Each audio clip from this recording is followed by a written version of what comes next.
So when you're a school psychologist, you're trained, well, don't really talk, you can talk to the parent before, but we do everything at the meeting. Or, we don't necessarily want to talk to the advocate. We do what they say, but we don't sit down and say, okay, like, what is the parent's interest? Like, what do we want to do here? To me, it seems like an easier way if we all, come together at the table because we've talked together before, we've talked about our interests. You understand what the parent is asking for, you understand what the school is looking at, and you kind of share the drafts and collaborate. That to me is a truly productive meeting where you have a 45-minute meeting because you've done all this stuff before. And the meeting is really a collaboration and putting the plan together instead of sitting down, going through the eligibility report, spending half the meeting, and you're like, I've got 5 minutes. We have to write the rest of the IEP. Yeah. Why? Welcome to the Empower LEP Collaborative Podcast, a podcast to empower, inspire, and collaborate with aspiring and practicing licensed educational psychologists and like-minded professionals. We're your hosts, Jana Parker and Bethany Zoller, bringing professionals together to talk business, private practice, and find inspiration from our community. Welcome back, everybody, to the Empower LEP Collaborative Podcast. I am one of your hosts, Jana Parker, and we have Bethany Zoller. Yep, and we are here today to have, I think is going to be a very interesting interview with April Rehrig, and welcome, April. Hi, you guys. I'm so happy to be here. Thank you, Jana and Bethany, so much. You're so welcome. Yeah, I have spoken with you, but I feel like it's been at least a year, probably more, since you and I connected. And I've been watching you on social media, and I get all of your emails from your, and it's just really exciting what you're doing. And so I'm looking forward to hearing all about it today, because this podcast is really for LEPs who, just there are so many cool things we can do as LEPs. And I think you're going to inspire a lot of people today. So yeah, thanks for being on the show. Thank you guys so much for having me. Sure. Okay, tell us, April, what is your business called? What are you doing every day? Give us a little taste. So my business is called Rise Educational Advocacy and Consulting, and I provide a variety of things. I'm a special education advocate, and I'm an LEP, and I was a school psychologist for 20 years. And I was a teacher, and I'm a mom of several boys. There's seven kids between my husband and I. And so I'm kind of different than most people, that's for sure. Awesome. Wow. That's a lot that you're juggling and a lot of experience that you have. Yeah, it's been fun. It's been fun. Being an LEP has been really awesome. I'm so glad you guys have this podcast. And you guys are helping other brand new LEPs out there because there is so much that we can do. And there's so many avenues that we can take. And having an LEP is very special, as we know, just in California. And there's so much need out there. So it's a really valuable service you guys provide. Yeah. Yeah, so I would love to hear about your history kind of leading up to the time when you decided to launch out of schools and start your practice and how that went for you.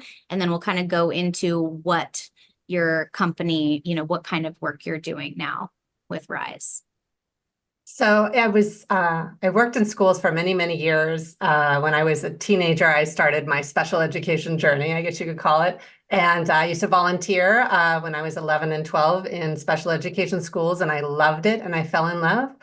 And I continued on working with special needs students, and I absolutely loved it. But when I went to undergrad college, I'm sure many of your listeners will say the same thing. I was a psychology major, and they never discussed school psychology. Right. They never discussed anything like that. And I thought, well, I don't want to practice privately.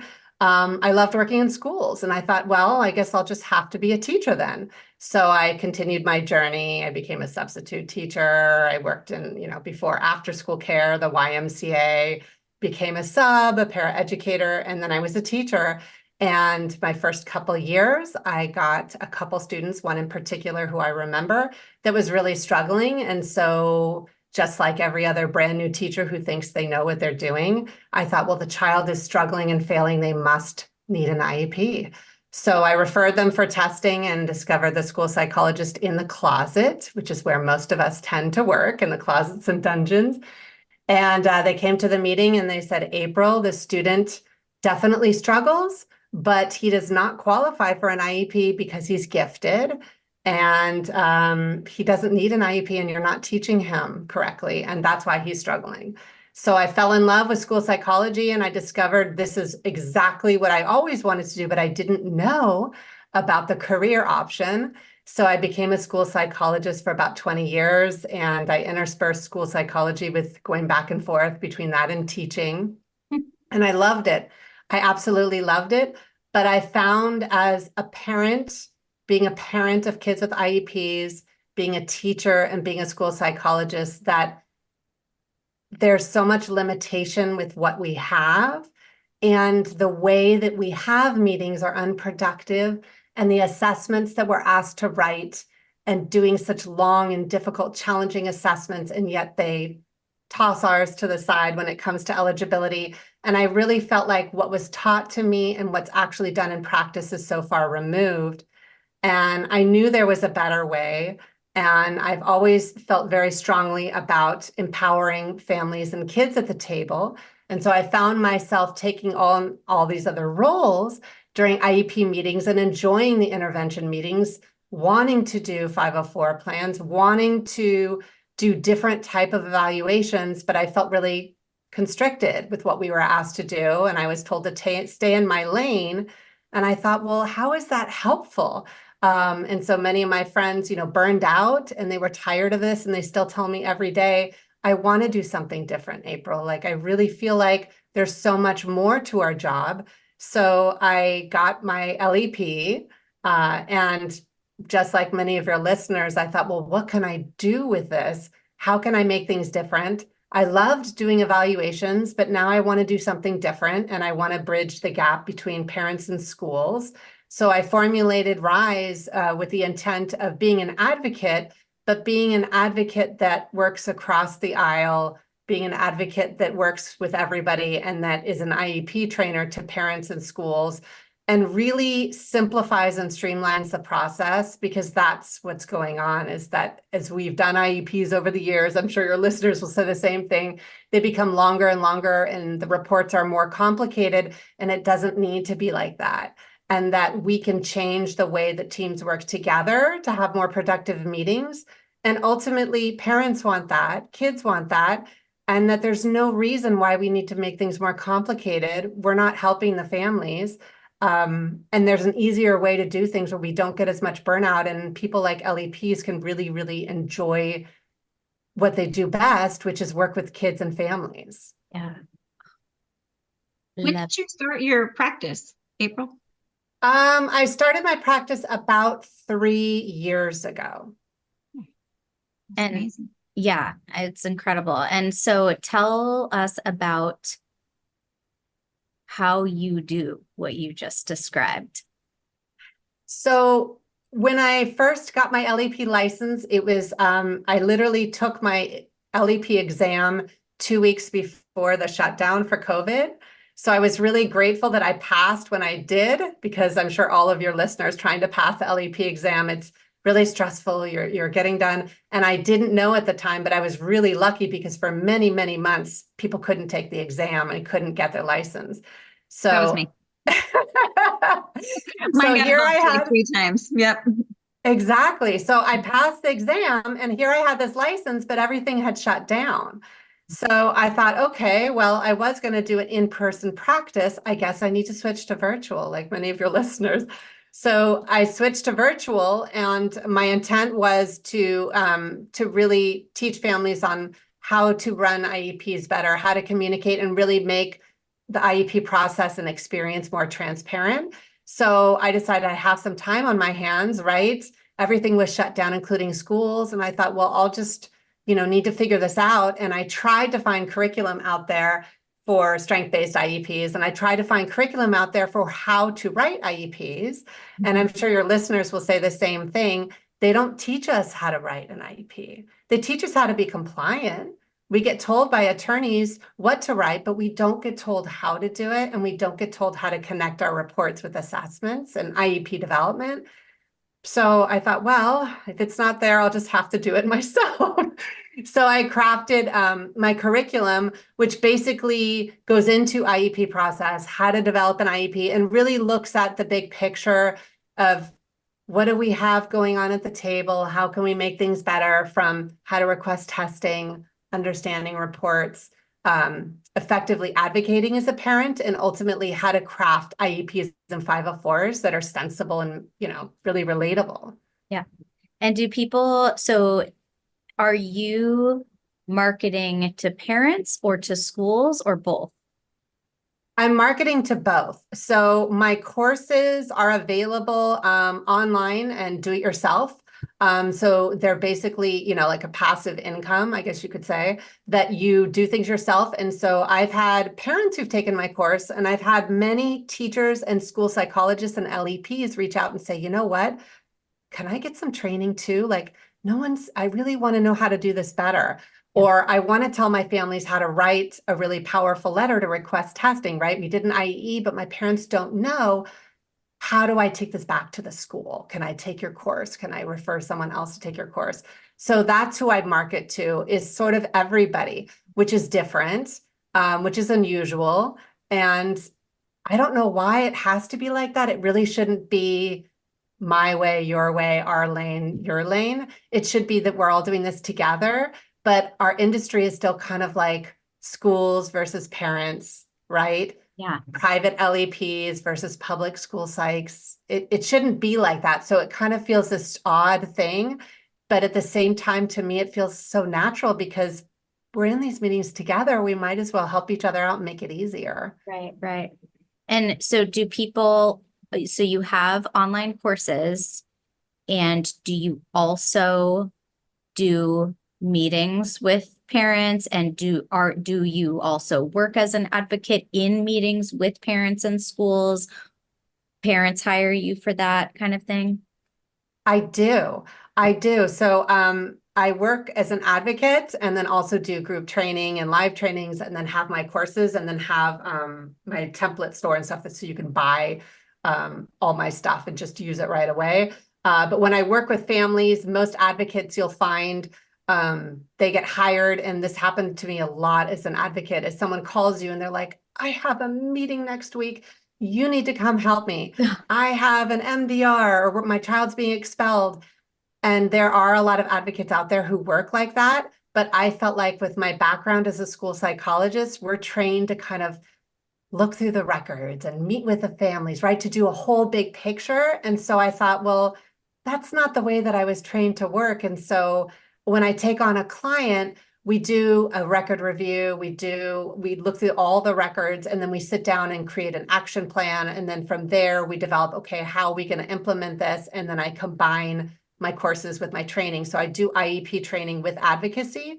And then when I come to a meeting, we've already gotten the drafts, we've done things before. And so my style is very different because I'm collaborative. I don't do due process. I don't do mediation cases. I really work to kind of truly make the meeting easier and better for everybody, whether it means talking to the school psych before, or working with the team, or sitting down and being like, okay, well, here's what we're seeing on the goals. How can we make this better? Instead of a very kind of, you need to do this now, and, catch them while they're doing it wrong, which is great for some advocates, but that's just not the style that I feel like is really beneficial and helps the child. Right. Yeah. That training as a school psychologist, and like how many meetings we're in with advocates where we're just like, why, or like you get that letter from an advocate that has like 20 points that you get like after the IEP meeting. And we're like, why didn't we talk about this in the meeting? Like, why do we have to just now like speak to every point that it's just, can be such a nightmare. So I love what you're doing. Yeah, it's to me, it seems just so logical and so much easier that way. But I know that we were trained to do things differently, right? So when you're a school psychologist, you're trained, well, don't really talk, you can talk to the parent before, but, we do everything at the meeting. Or, we don't necessarily want to talk to the advocate. We do what they say, but we don't sit down and say, okay, like, what is the parent's interest? Like, what do we want to do here? To me, it seems like an easier way if we all, come together at the table because we've talked together before, we've talked about our interests. You understand what the parent is asking for, you understand what the school is looking at, and you kind of share the drafts and collaborate. That to me is a truly productive meeting where you have a 45-minute meeting because you've done all this stuff before. And the meeting is really a collaboration and putting the plan together instead of sitting down, going through the eligibility report, spending half the meeting, and you're like, I've got 5 minutes. We have to write the rest of the IEP. Yeah. Why? So how do you get the teams to do that? Because, yours are like, well, we got, the parents get the report or the IEP like the day before the meeting. How do you make them give it to you early? So parents are able to ask for draft documents before the meeting. There's a lot of confusion in terms of what's called predetermination. And so even as a school psychologist, I was told, well, you can't give drafts before the meeting, or you can't give your report before because it's predetermination. That's actually very not true. Right. So the way that predetermination works is that you can't give the offer of faith, right? You can't say, here's the services we're offering, or here's the completed IEP parent, or here's the psych report and the recommendations in the psych report will be implemented. Right. What you can do is request for progress reports, goals. You can propose goals. You can ask for present levels of performance. You can certainly ask for all of the reports before, as long as the parent understands they're a draft and as long as the paperwork that's sent says draft. So it's basically just previewing the information. So when the parent requests for a draft, or if the advocate requests for a draft, they just need to put into writing, here's what I would like before. I understand it's a draft and it's not going to predetermine services. And so I've generally had a lot of positive response from that. If I don't, when I make the request for a draft, when we write the letter together, the family and I, we say, unfortunately, if we're not able to get a draft, we'll able to come to the meeting, but we're not able to make any decision or provide consent. So we'll have to have a second meeting. So we're welcome to have the meeting. Otherwise, we're going to have to reschedule because the parent cannot meaningfully participate without all the documents. So you're basically just making sure that you write that letter in enough time for them to go, okay, we should get this to them a few days before. Because teams correct might give it to you or might give it to families, but it's like the day before. So you're asking for ample time, or you're saying we're going to have to reschedule. Days? Is that the rule? Like you can ask for it for 3 days, or is it a time limit that I just made up? The time limit is a vague thing. There's so much, it's all based on case law, to be honest with you. IDA law just specifies that it needs to be a reasonable amount of time. Mm-hmm. So when the meeting notice is sent out, it really should be a reasonable amount of time. For most case law would be like 5 business days. We all know, because we've sat in IEPs for years, that some case carriers, and I was this way too, oh, we're having a meeting tomorrow, Mom, can you come? Well, I mean, imagine how difficult it is to get the IEP together, but also for the parent to take off work and to get all that. And sitting on the parent side myself, getting 20 or 30 pages, having no time to look at this. I mean, it's truly very one-sided, and it just increases the likelihood that the parent's going to disagree and there's going to be mistakes. We all know, like when you haphazard put an IEP together, it doesn't get done. So really, when you schedule the IEP, like when we did our annual IEPs at a lot of schools I'd work with, we would try to schedule them out, right? Like a month in advance or whatever. However, we all know when we worked with different case carriers, some were great and some were like, all right, I've got a meeting tomorrow, can you come? So I had to learn, as being a school psychologist, you know what? I can't make it. I'm not available at this time. If it's an emergency meeting, if it's an MDR, yes, I will come. But if you're asking me to come tomorrow, no, I don't have enough time to prepare. And that quickly changed. They quickly got that. But yeah, parents can ask for drafts. And when you get a meeting notice, you can attach your parent input. So then that way it gets written into the IEP. Right, right. Okay, so we know, so where are you located? Where's your I'm located in Torrance, but I practice virtually nationwide. So I do in-person work with clients, for example, if they want me to come to their school or they want me to come to a meeting, I do in person in the South Bay of Los Angeles. But I collaborate with many different clients and other people across the country, which I find is really awesome.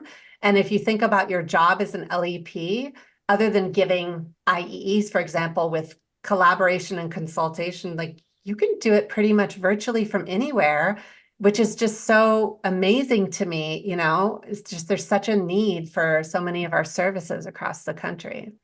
How do you get around, like, because isn't there something where if you are licensed in California, if you're doing LEP work, you're in California, but you're doing advocacy work, which is different. So you have an LEP, but you're doing advocacy work. But like, is there a blurry line there for like working nationwide? Or you're just like, because do you know what I mean? Like if you're an MFT and you're doing counseling, you have to be in California and the person has to be in California. If you're an LEP and you're doing testing, you need to be in California and the person needs to be in California.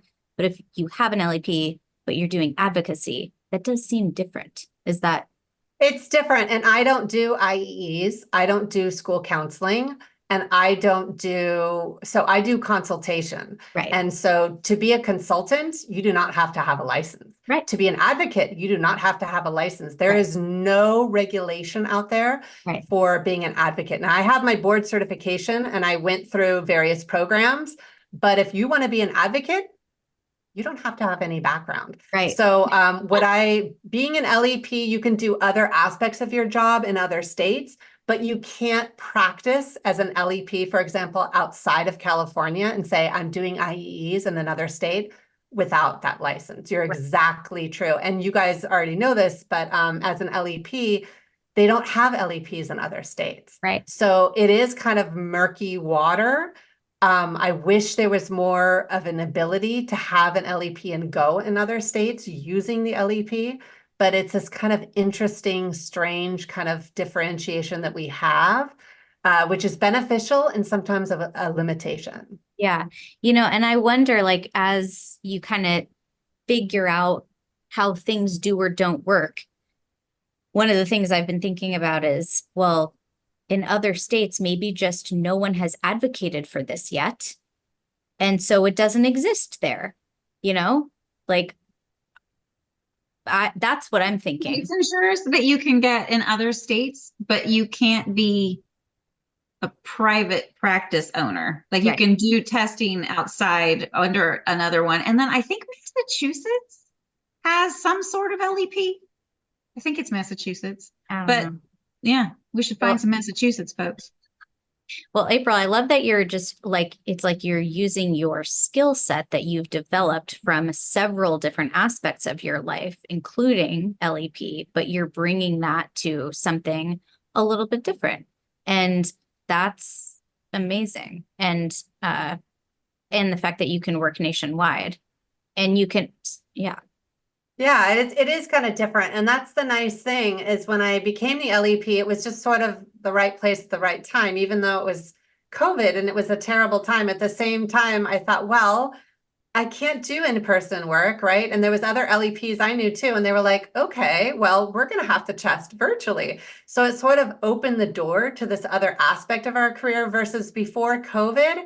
If you were to be an LEP, like everything was sort of in person. So there wasn't this option to do things virtually. And so I think the fact that I started during the time of COVID gave me the inspiration to say, well, I don't have to be in person to consult. I don't have to be in person to talk to families. And so it just made it, yeah, otherwise I might have not gone that way. So I guess it was the right time for the wrong thing.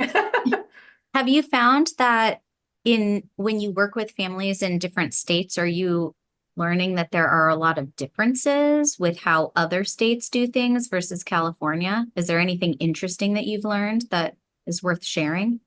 Yes. So in many other states, they don't have for students that initially have an IEP, they have two meetings. So they have an eligibility meeting, then 30 to 60 days later, they have an IEP meeting.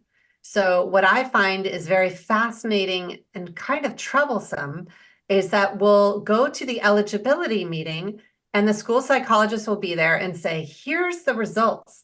And then we get to the IEP meeting and there's different people at the meeting and everyone who's making the recommendations was not at the first meeting.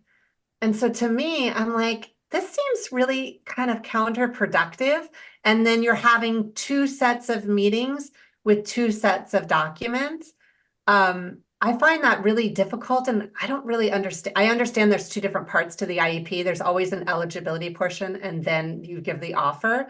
But I don't understand that. And then in some states, I'm finding that there's very little ability for parents to participate. So I won't name the states, but there's some states back east that will basically allow parents to come to the meeting, but the parents really don't get an opportunity to participate and they're just sort of given the IEP and then they can disagree. There's not a collaboration piece like in California where, okay, what do you think? Oh, we're recommending this. Do you agree? It's more just here you go.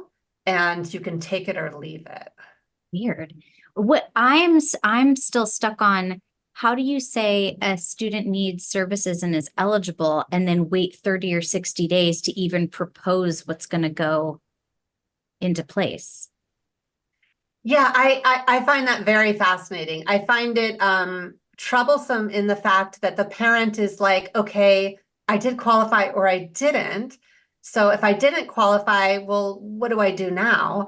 Right. And then if I did qualify, okay, well, isn't the same team going to be there? And because many parents who have an initial IEP, you've never been through the process before, you don't know what to expect. Right. And so, for example, I have a client that's coming up that they have an eligibility meeting next week, and we asked for the drafts before, otherwise they'd have no idea what's going to happen.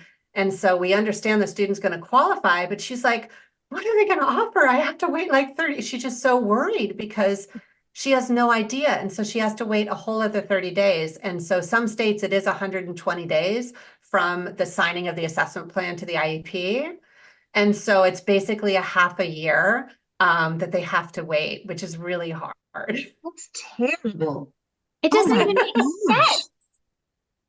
Oh, those poor babies. It's like they're not getting anything. So if a kid qualifies, they're in second grade and they qualify with a specific learning disability and they need reading intervention, it could be 120 days till they start getting it. It's 120 days from when they assign the assessment plan to when the IEP is developed. But still 120 days, if you think about most schools, at least in California, it's 180 school days. So it's almost the entire year. So for example, many students are referred in the spring. So that would mean they'd start the process and then they would finish it. And that might cause a real problem if the student is matriculating to middle school, to high school, or has complicated issues where they go to another school. So to me, again, it goes back to like, gosh, that's really complicated. Like, why would they set that up that way? It just is such a disservice, I feel like. Yeah. And it's actually more work if you think about it. Like as a school psych, you know, there are some states where you have to do it in 30 days, which is a little bit hectic, but to have so much time to do it, and then you would have so many more cases, right? Because they'd all be due at the same time. So it's kind of like IEP season times 20. Wow. So to me, it seems like it would be more stressful. Yeah.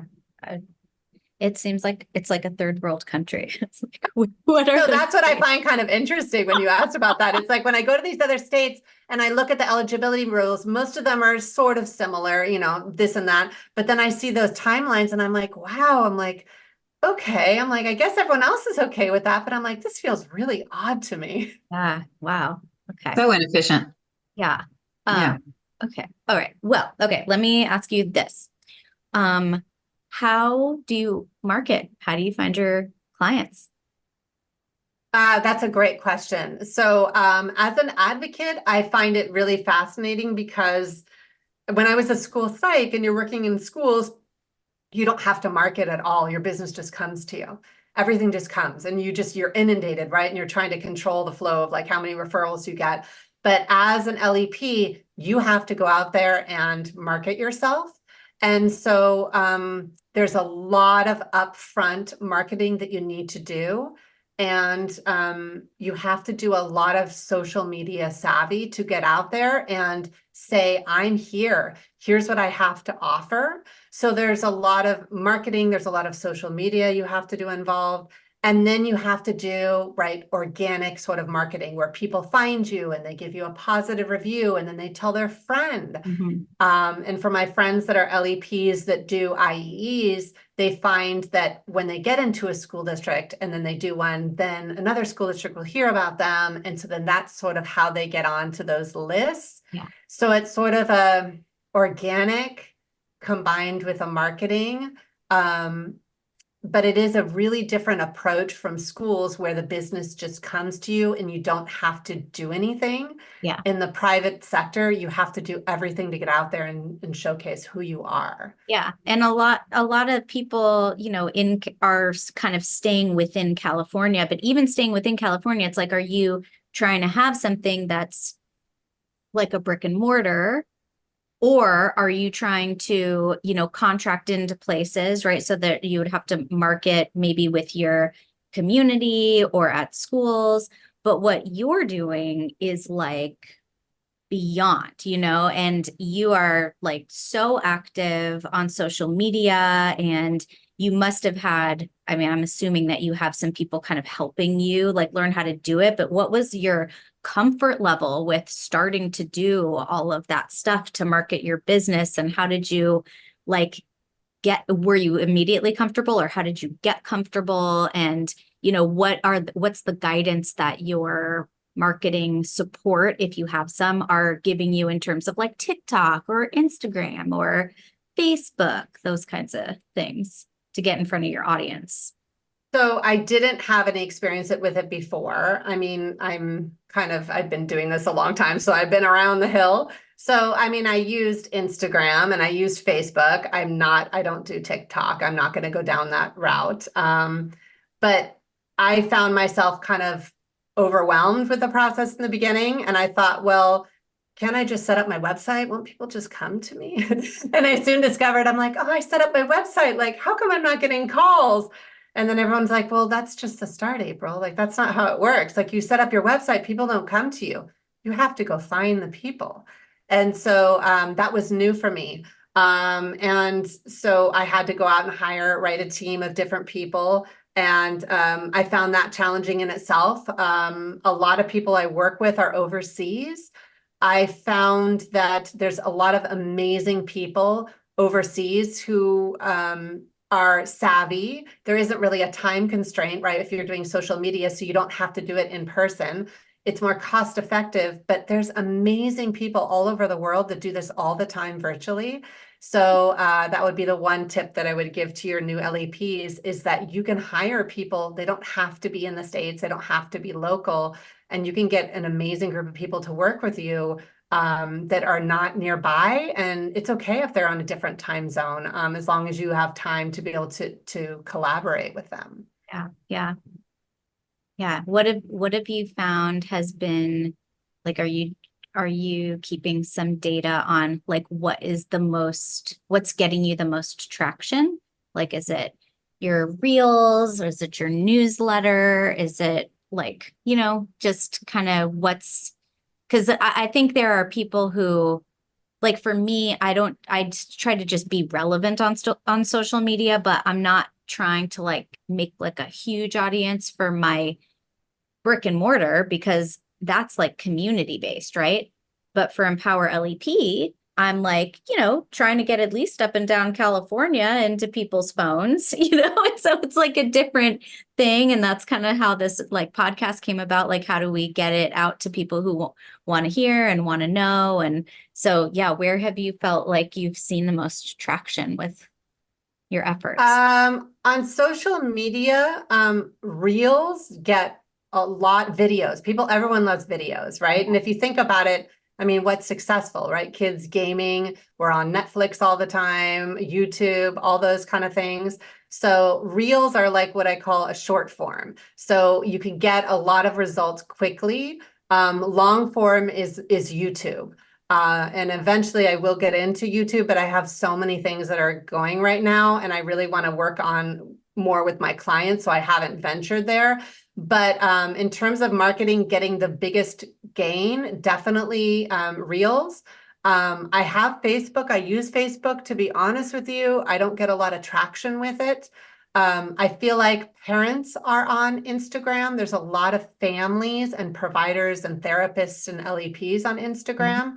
LinkedIn is a secret gem out there. I'd highly recommend LinkedIn, not only to develop yourself professionally, but I've been able to collaborate and find other people in our industry or in a similar industry through LinkedIn. And I found LinkedIn is an amazing resource to connect, to find, and to market yourself with providers, right? Not with parents, but with providers. I think that's how we met.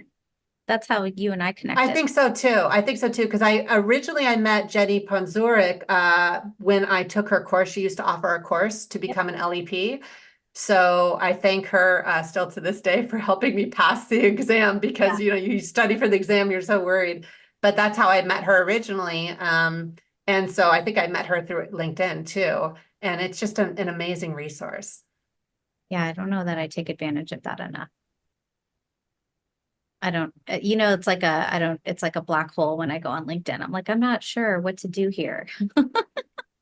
I've had a message in my inbox for like 4 weeks and I haven't checked it, Okay, so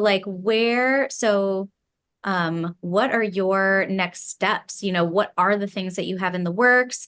Is it just you? Are you looking to build any kind of team? Like what do you have cooking?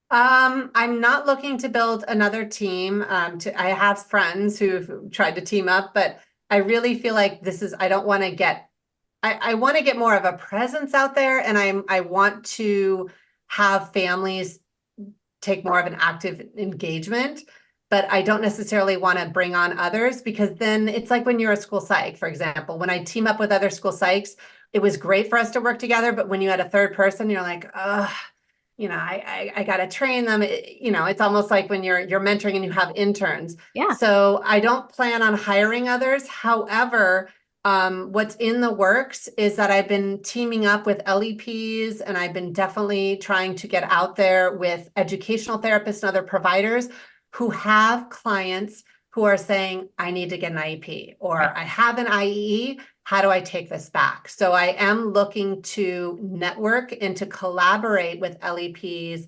and educational therapists, others out there, because we can help each other, not only with marketing, but we can help each other make it easier for our clients. So as an LEP, you do an IE, you want the school to be able to do it, right? Or if as an LEP, if you do counseling for the child, then you want the school to be able to provide the right services. Right. So that's where I could bridge the gap.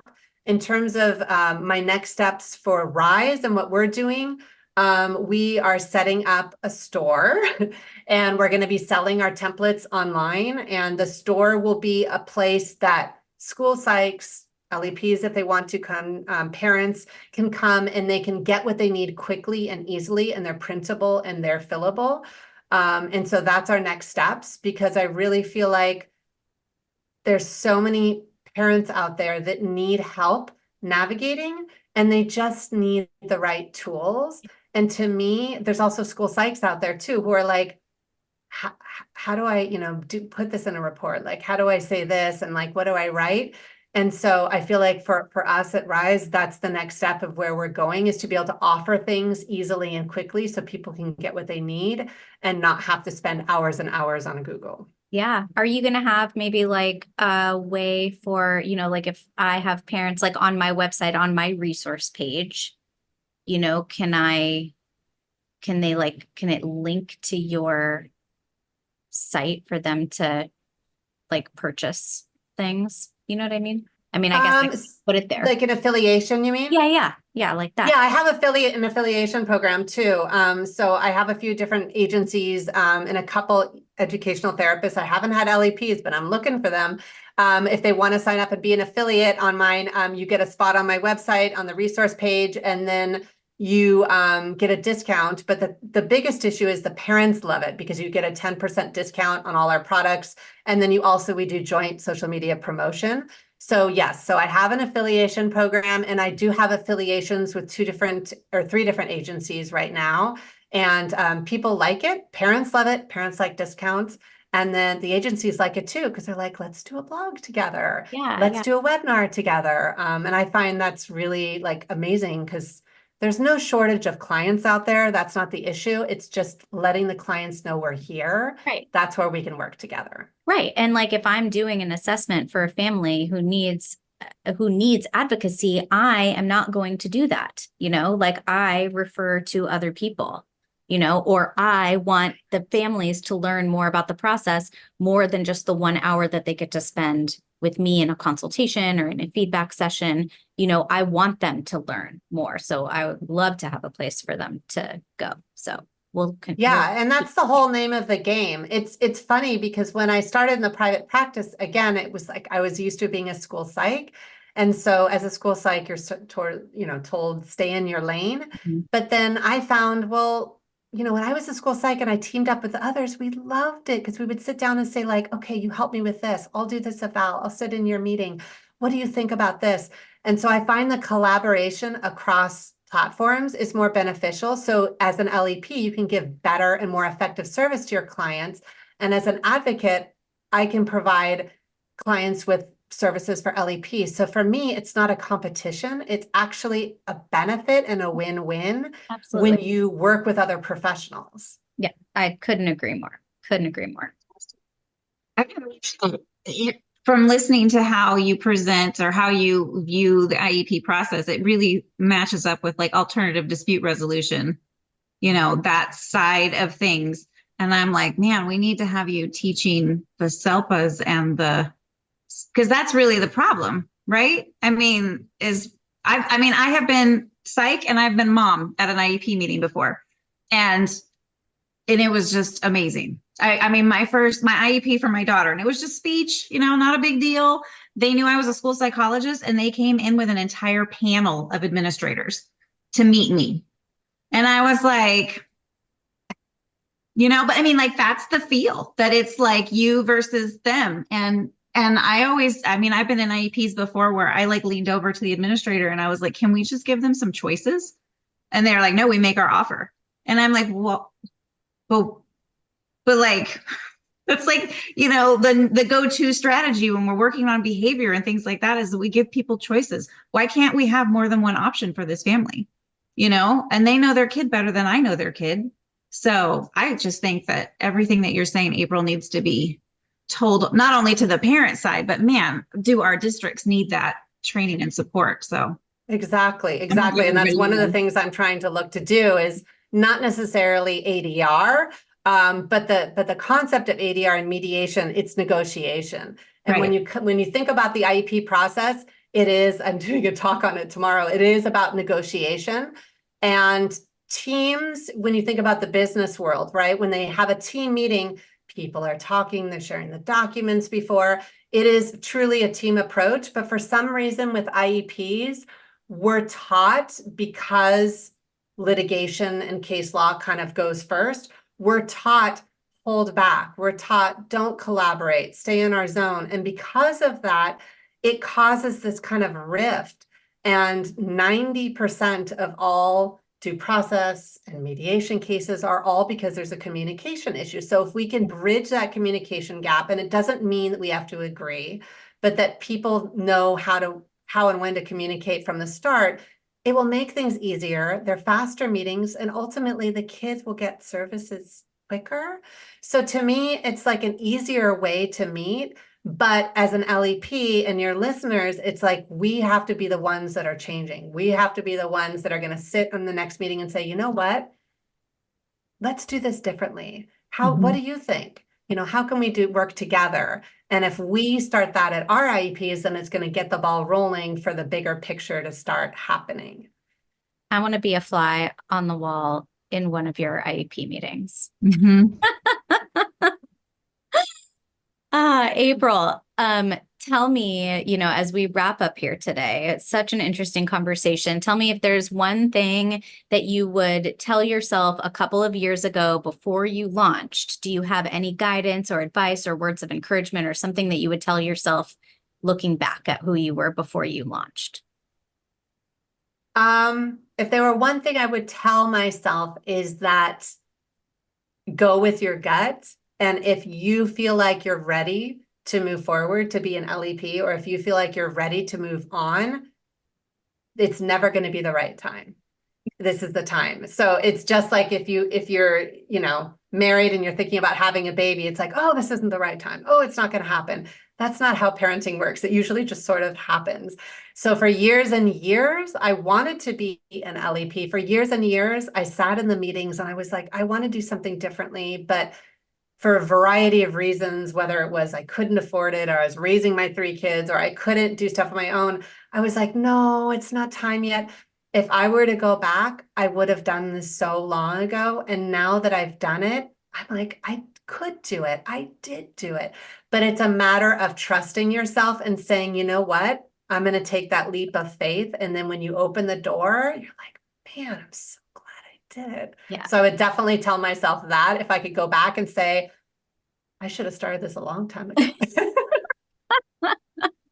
I say that to myself too. And then I'm like, no, Jana, all of the experience that you got led you to this place where you were prepared, right?